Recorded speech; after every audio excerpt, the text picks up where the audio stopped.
Namaskaram, my dear friends, I am back again. Today I want to talk about as to why having a family is considered samsara. And we kind of laugh about it, but either consciously or unconsciously, we end up being in a family situation.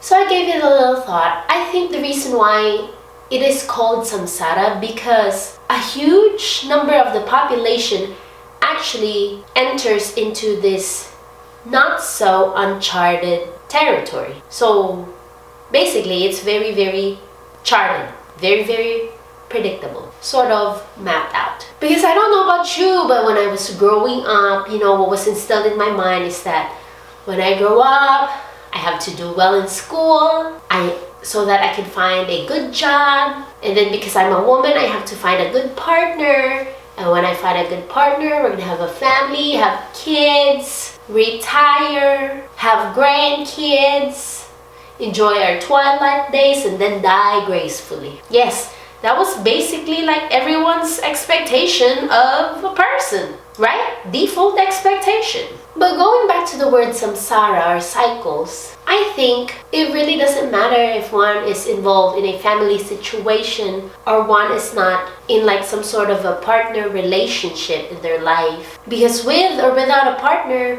with or without kids, I think everyone somehow is involved in a cycle, is involved in a samsara, or like the karmic cycle. Like what Sadhguru says, either we're riding the cycles or we're having the cycles ride us. So when I think about relationships and marriages, it's like, the daily tasks that can seem mundane, like doing laundry, folding laundry, doing dishes, doing grocery, paying rent, making sure we're not consuming so much light, paying the bills, did I say that? Mortgage.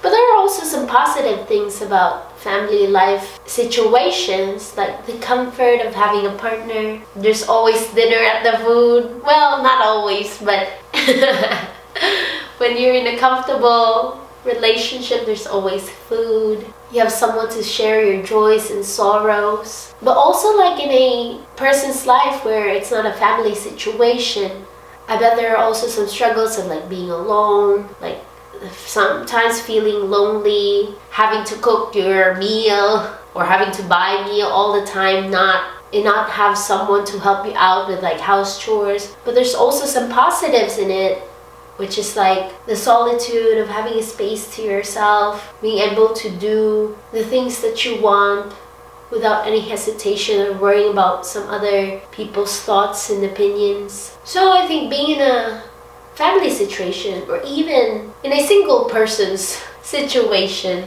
everyone's version of samsara might be a little different in the details, but it's still a cycle. It's not that I think. But I know we just have to be really conscious about our cycles, and instead of being tangled by the spinning, we have to be conscious enough to untangle ourselves as we go through the cycles and cycles and cycles. In every situation, we can use to untangle a karmic mess. In every grocery trip, in every dinner made, in every argument I give into, the warmth of my family. I don't know, I think that can be a little bit more tangling.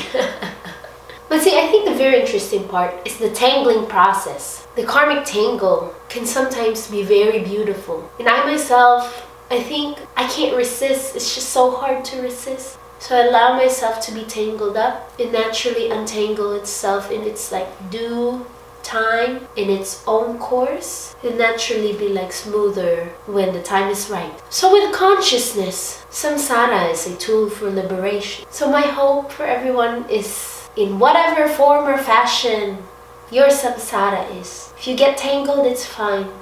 Eventually, somehow, some way, in its time, you will untangle and one day be liberated. Namaskaram.